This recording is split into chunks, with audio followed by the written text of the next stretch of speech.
네, 오늘은 국내 주식시장 방향성, 중국의 경제 상황과 연결지어 전략 세워보도록 하겠습니다. 오늘은 중국 경영연구소 소장이자 용인대 중국학과 교수 박승찬 교수님 만나 뵙고 이야기 나눠보겠습니다. 안녕하십니까? 반갑습니다. 네, 지난주였죠. 수요일부터 목요일 사이 12월 11일부터 12일 이틀간 시진핑 주석의 주재로 내년 성장률 목표와 경제 정책 방향을 결정하는 중앙경제공작회의를 개최했습니다. 금융 정책 기조를 14년 만에 완화로 전환하겠다라는 방침을 밝혔는데요. 구체적으로 어떤 내용이 나왔었나요?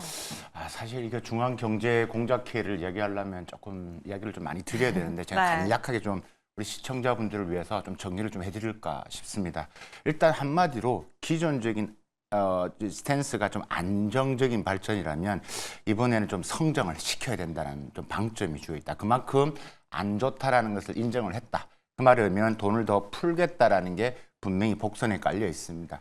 중앙경제공작회의는 여러분 일단 추상적인 언어가 많습니다. 이게 이제 이걸 베이스로 해서 이제 점차 흘러가서 내년에 양회에서 이제 성장률을 이제 발표할 건데 사실 이 중앙경제공작회의 하기 전에 12월 9일 날 중앙정치국 회의라는 게 있습니다. 이게 이제 그러니까 서열 한 24명이 이제 앞으로 어떻게 경제정책을 이끌어가겠다라는 문제점도 지적하고 내년도 경제성장을 방향성을 이야기하는 거고요. 그리고 나서 말씀하셨다시피 11일에서 12일 중앙경제공작회의가 열렸습니다. 이게 이제 한 200여 명 각 부처 장관부터 해서 다 몰렸거든요.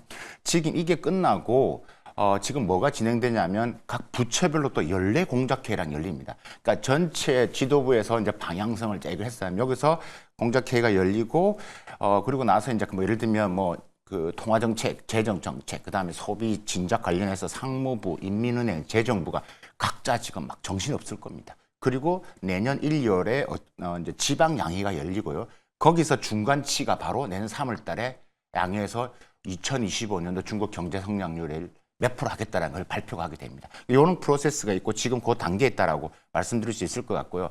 이번에 그럼 어떤 내용이 있었냐 했을 때 크게 한 9가지 정도를 이야기했는데 가장 중요한 것은 소비. 결국 소비가 안 일어나고서는 결국 지금 우리가 중국 경제를 지금 이끌 수 없다라는 부분들. 그러니까 지금 가장 소비의 주체인 여러 이제 가게들이 증시, 부동산이 하락한 입장에서는 소비를 올리기 위해서는 증시가 올라야 돼요. 그래서 이제 증시 부분에서도 제가 말씀을 드리겠지만 중국 정부가 적극적으로 대응해 나갈 것으로 보인다라고 말씀드릴 수 있을 것 같고 앞에서 말씀하신 내용을 조금 더 좀 디테일하게 조금만 더 설명드리면 이번에 중앙경제공작회의를 저는 3가지 키워드로 정리를 해봤습니다. 네. 첫 번째가 기존 관례를 깨는 역주기 조절 이런 말을 했습니다. 좀 추상적이죠. 그쵸. 역주기 조절이라는 말이 무슨 말이냐면 그러니까 경기 침체가 안 좋기 때문에 정부에 돈 풀고 감세하고 금리 인하하겠다라는 이야기입니다. 근데 이게 계속 나왔던 이야기인데 기존 관례를 깨는 요런 단어가 등장했습니다. 그만큼 뭐가 나올 것 같다는 이야기죠. 그만큼 한다는 이야기고요. 두 번째는 적극적 파격적인 이런 재정 정책. 그러니까 적극적이라는 말을 썼는데 그 앞에다가 파격적인 조금 더 적극적인 이런 표현이 더 들어갔거든요. 그래서 아마도 중국 정부가 이제 기존엔 재정 적자율이 한 3%인데 내년에는 재정 적자율을 제가 볼 때 한 4%까지 그만큼 아직도 여력이 있다. 돈을 더 풀어서 경기를 부양하겠다라는 의지가 강하게 묻어난다라는 이야기가 보여지고요. 만약에 재정 적자율을 1% 정도 올리면 시장의 유동성이 제가 볼 때 우리 돈 한 290조 원 정도 풀리게 됩니다. 근데 그런 부분에서 이제 추가 분양하겠다는 거고요. 세 번째가 이제 말씀하실 때 14년 만에 뭐 했다는 의미는 통화 정책입니다. 통화 정책이 이제 중국이 기존의 전체적인 통화 정책을 할 때 긴축, 그다음에 적정 긴축, 그다음에 안정 적정 완화, 그다음에 완화 이렇게 한 5단계가 있는데 기존에 안정을 이야기하다 이번에는 적정 완화를 하겠다. 그 말의 의미는 뭐라고요? 금리를 인하할 가능성을 줬다라는 거예요. 그래서 이게 그전에 14년 만에 안정을 가다가 금리 인하를 더 하겠다라는 시그널을 줬기 때문에 시장에서는 더 반응을 더 보이고 있다. 이렇게 정리해드릴 수 있을 것 같습니다. 네, 구체적인 내용을 조금 더 알아보기 위해서는 결국 내년 3월 전인대 양회까지 저희가 기다려봐야 되는 것이 아닌가라는 생각이 들기도 하는데요. 그럼 중국 지금 경제 상황 어떤지 현 시점 함께 짚어봐야 될 것 같습니다. 이제 오늘이면 중국의 관군제가 있었던 11월의 소매 판매 결과가 발표가 될 텐데 아직은 발표가 되지 않았습니다. 일단 지난달 기준 4.8%로 발표가 됐었는데 이게 디플레이션 우려가 더 크게 불거지기도 했었던 지난해만 지난해도 연간 소매 판매가 전년 대비 7%가 넘었었는데 왜 이렇게 올해 들어 낮아진 건지 체크가 필요할 것 같아요. 그 많은 분들이 생각할 때 아니 11월 달에는 광군제도 있었는데 그러면 그러니까요. 10월보다는 더 좋아져야 되는 거 아니에요? 그 말이거든요. 이제 요 부분들을 이제 이야기를 좀 하려면 일단은 두 가지 이유를 설명드릴 수 있습니다. 일단 첫 번째가 지난 9월 말부터 경기 부양을 시작했습니다. 그리고 나서 바로 이제 10월 국경절이 있었죠. 이때 소비가 좀 많이 일어났었습니다. 그래서 9월 말에 하고 소비 쿠폰을 발행을 하고 중국 정부가 이제 이구한신 전략, 옛날 것을 바꾸면 새 것을 주면 보조금을 주는, 그다음에 지방 정부별로 소비 쿠폰도 발행을 하고, 그래서 첫 번째가 이제 경기 부양 효과가 그대로 10월달 국경절 연휴에 맞춰서 소비가 일어났다. 그래서 올라갔던 부분들. 두 번째가 광군제가 여러분 11월 11일만 하는 게 아니고요. 네. 이번은 광군제는 거의 한 달을 했습니다. 10월 14일부터 시작을 했습니다. 그렇기 때문에 이미 이제 선반영됐다라는 부분들이죠. 그래서 선반영돼서 이제 이게 해서 아마도 이제 11월 달이 성장을 안 한 게 아니라 10월보다 조금 덜 소매 판매가 일어났다라는 이야기고요. 광군제 매출 데이터를 보더라도 훨씬 더 확실히 이번에도 많은 매체에서 광군제가 너무 소비가 안 됐다라고 하는데 실제 데이터를 보면 올해 지금 광군제 좀 한 달을 했기 때문에 그러는데 우리 돈으로 한 278조 정도 소매가 일어났습니다. 그래서 전년 대비 한 26% 증가를 했고요. 이 한 달 동안 보면 국가 이제 우체국이죠. 보면 택배량도 한 127억 건 정도, 하루 평균 한 5억 건 정도 이상이 지금 배송을 했던 부분들이기 때문에 그는 이유로 아마 이제 이해를 하시면 좀 더 전체적인 이유를 알 수 있을 것 같습니다.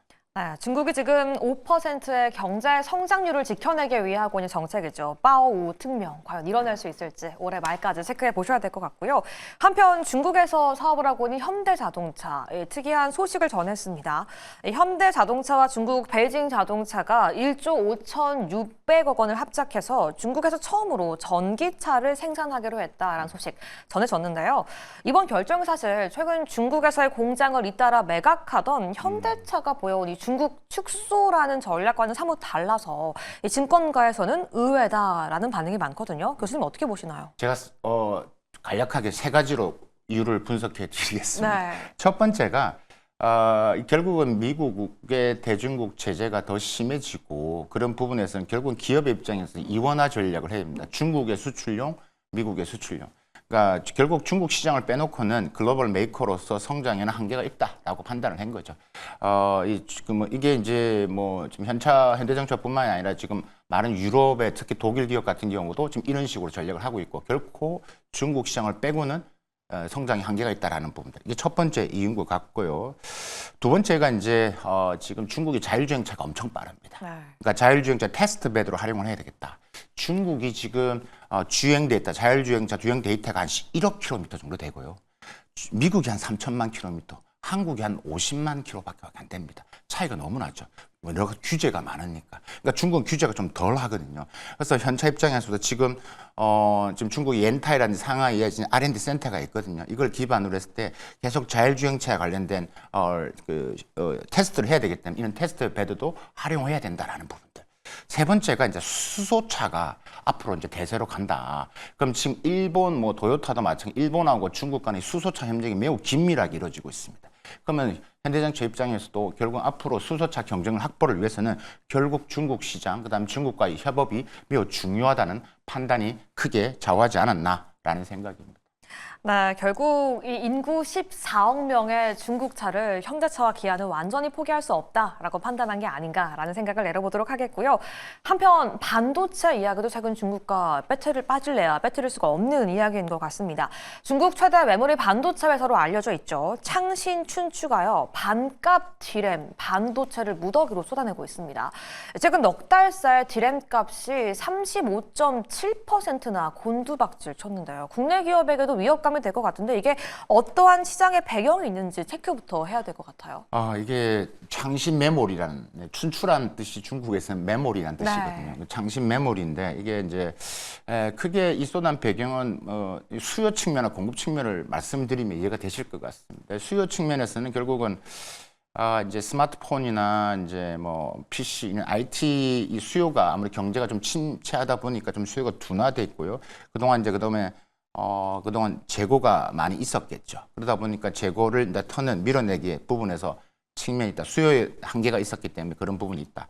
공급 측면에서도 이제 결국은 뭐냐면 이제 뭐 많은 부분들이 이야기하시겠지만 뭐 중국 업체들이 지금 물량 공세를 강속화하고 있는데 경쟁이 치열해지고 있고, 그다음에 이미 앞으로 성장할 부분들도 중국 정부가 계속 이제 보조금을 주면서 이제 뭐 아까 이구환 씨도 말씀드렸지만 네. 수요가 늘어날 것을 보고 캐파를 늘렸단 말입니다. 그러니까 공급 강이 이제 더 심각해졌고, 그러니까 이 시장이 안 좋다 보니까 밀어내기 수출되면서 이런 수요와 공급에 의해서 지금의 이제 뭐 아까 말씀하셨다시피 거의 뭐 엄청난 뭐 한 36% 정도 그렇죠. 떨어졌기 때문에 영향이 매우 크다. 근데 이게 끝나는 게 아니라 앞으로 중국 정부가 계속 이제 수요를 시장을 만들기 위해서는 계속 지금 돈을 지금 풀면서 지원해 줄 거랍니다. 네. 그래서 지금 이 창시 메모리가 지금 22년도만 하더라도 월 7만 장 만드는 게 올해 한 20만 장. 근데 앞으로 더 만들겠다는 건데 앞으로 이 영향이 더 커질 것이다. 네, 사실 이 미국 정부의 거래 제한 명단에서도 창신준수는 빠진 것으로 알려져 있고요. 네, 맞습니다.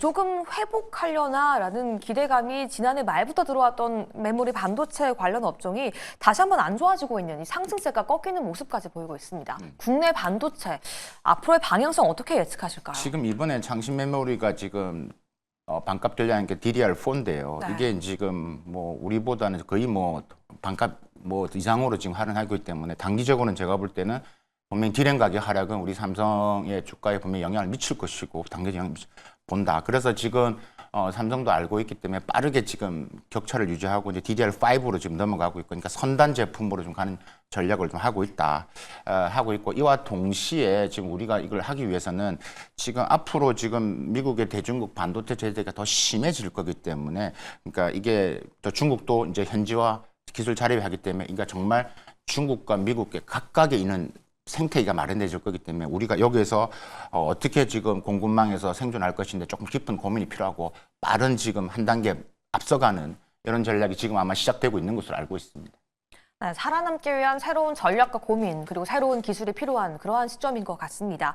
중국의 내수 경제 상황도 체크해 봐야 될 것 같은데요. 중국 민간 경제 전문가들의 이 통계가 재미있습니다. 이 통계보다 중국의 상황이 훨씬 더 나쁘다라고 잇따라 이야기하고 있고요. 중산층의 몰락이 본격화되고 있다라면서 중국을 비판하고 있는데요. 현재 경제 상황이 그렇게는 안 좋은 걸까요?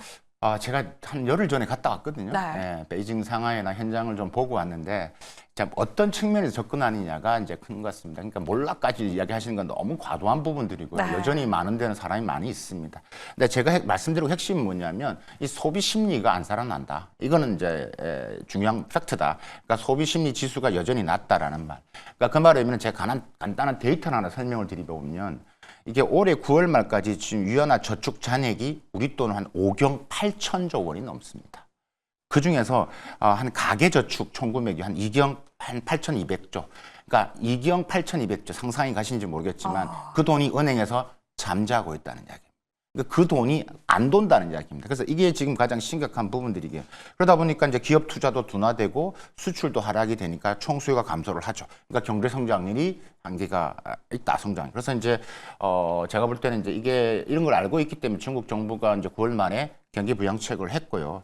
그래서 이제 가장 핵심은 제가 볼 땐 결국 증시 부양인 것 같습니다. 사람들이 돈을 지금 계속 자산이 줄고 있기 때문에 증시가 올라가야지만 그 돈을 가지고 또 부동산 하든 소비를 할 거 아니냐. 그래서 시장에서는 아니 부동산은 시간차가 거들이라도 이 증시를 올려줘야지만 우리가 돈을 쓸 거 아니냐. 이렇게 정부와 시장 간에 여러 가지 보이지 않는 계속 지금 충돌이 일어나고 있다. 그렇게 이해하시는 게 가장 정확할 것 같습니다. 결국 중국 경제에서 핵심은 증시의 부양이다라고 말씀해 주셨는데요. 중국 역시 이번 주 12월 20일에 LPR 금리를 결정할 예정입니다. 미국과 일본에 이어서 결정하게 될 텐데요. 어떤 결과를 나올 거라고 좀 예측하고 있을까요? 지금 내년도 금리 인하는 거의 하나의 확실한 걸로 보여지고요. 네. 이게 이제 아까 앞에서 말씀드렸다시피 지금 14년 만에 이 앞에 적정한 이제 완화를 하겠다. 이게 적정한이 붙었기 때문에 금리 인하 가능성이 높다. 그래서 지금 중국 매체들도 뭐 혹은 중국 경제 전문가들하고 제가 소통을 해보면 여러 가지 많이 많지만 정책 금리와 지준율 금리 인하는 이제 받아들이고 있고요. 어느 정도 폭으로 할 것이냐가 핵심이거든요. 그러면 결국은 이제 지준율 인하 같은 경우는 최소 50bp 이상, 그러니까 뭐 심한 뭐 경제 매체 같은 경우는 150에서 250bp까지도 지금 보고 있고요. 대출금리, 우대금리, 5년물 같은 LPR 같은 경우도 한 40에 60bp 정도 인하를 좀 예상하고 있다. 근데 이게 중국 정부가 이건 여러 가지 지금 줄달리기 할 겁니다. 내년도 1월 달에 트럼프가 어떤 식으로 제재를 하느냐에 따라서 총알을 남겨주고 거기에 따라서 시진핑 정부에서 아마 금리나 재정 정책을 풀 가능성이 높다. 그래서 시기와 강도는 조금 더 두고 봐야 한다라고 정리해 드릴 수 있을 것 같습니다. 그럼 이러한 중국 경제 상황을 빗대어서 예측해 볼 수 있는 우리 경제 상황 내년 간단하게 요약해 주시면 이게 지금 변수가 너무 많습니다. 네. 지금 내년에 지금 우리가 글로벌 지정학적 위기 각자 도생했기 때문에 일단 미국의 대중국 제재는 매우 강력하게 일어날 거기 때문에 우리 수출 기업들에 대한 부분들이 일단 하나씩 지금 이 플랜 A와 B를 준비하는 노력이 필요할 것 같습니다. 아마 우리가 생각하는 것보다 훨씬 더 강도가 높게 미국은 대중국 제재를 할 것이다. 우리의 대중국 수출이 지금 전체 수출에서 한 28%, 30%를 차지했기 때문에 여기에 대한 기본적인 준비를 할 필요가 있다라고 말씀드릴 수 있겠습니다. 네, 오늘도 중국 시장 이야기 중국 경영연구소 소장 박승창 교수님과 함께 얘기 나눠봤습니다. 좋은 말씀 감사합니다.